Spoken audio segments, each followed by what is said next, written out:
Welcome my channel Buddhadeb biology solution.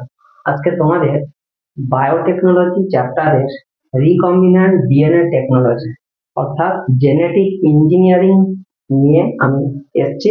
তোমরা ভিডিওটা না স্কিপ করে দেখে নিও। রিকম্বিন্যান্ট ডিএনএ টেকনোলজি কাকে বলে?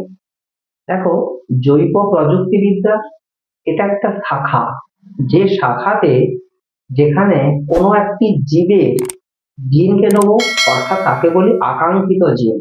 সেই আকাঙ্ক্ষিত জিনকে আমরা ভেক্টরের সাহায্যে অপর একটি পোষক জীবের দেহে প্রবেশ করিয়ে সেই পোষক জীবের বৈশিষ্ট্য পরিবর্তন করব। পরিবর্তনের ফলে যে বিষয় তৈরি হয় তাকে আমরা বলছি যে রিকম্বিন্যান্ট ডিএনএ টেকনোলজি। যেমন কিরকম আসবে দেখো, যে কোন একটা জীব, আমি বললাম এটাকে লিখলাম দাতা জীব। দাতা জীব সে কি তৈরি করে? দাতা জীব তাহলে কি দেবে? জিন দেবে।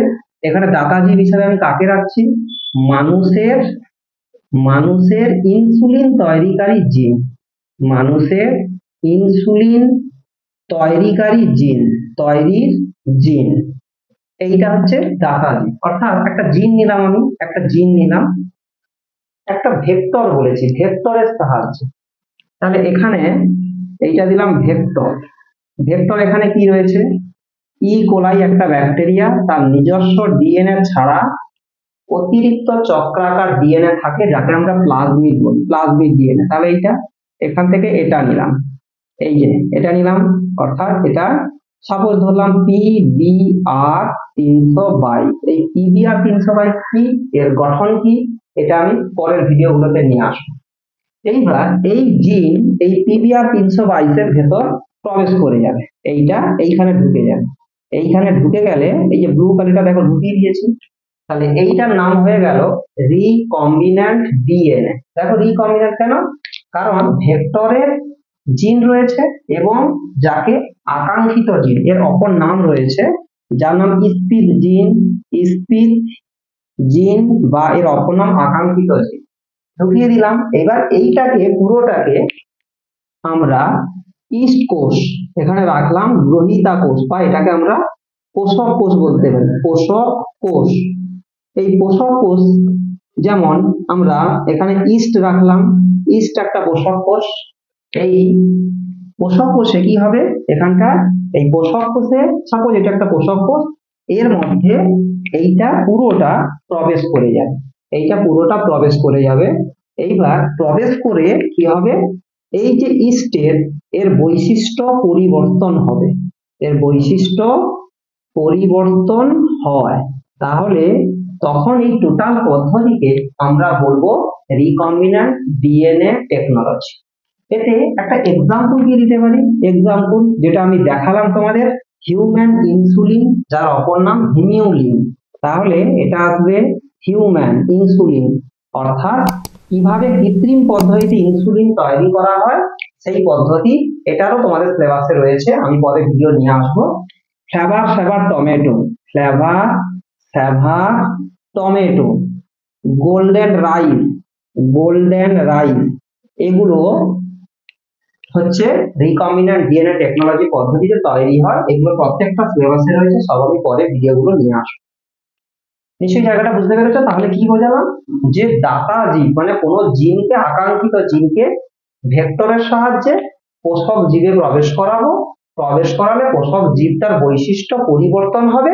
এই যে প্রক্রিয়া, একে আমরা বলছি রিকম্বিন্যান্ট ডিএনএ টেকনোলজি। এর উপকরণগুলো কি কি সেটা নিয়ে, উপকরণগুলো কি কি দেখ এখানে আসবে।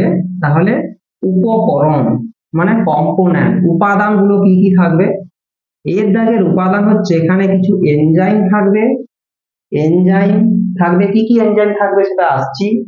2 নম্বর বিদ্যাগে ভেক্টর, ভেক্টর থাকবে, অর্থাৎ ভেক্টর মানে এখানে বাহক, বাহক থাকবে। তারপরে হোস্ট বা পোষক জীবদেহ থাকবে। এই তিনটা নিয়ে রিকম্বিন্যান্ট ডিএনএ টেকনোলজি গঠিত হয়েছে।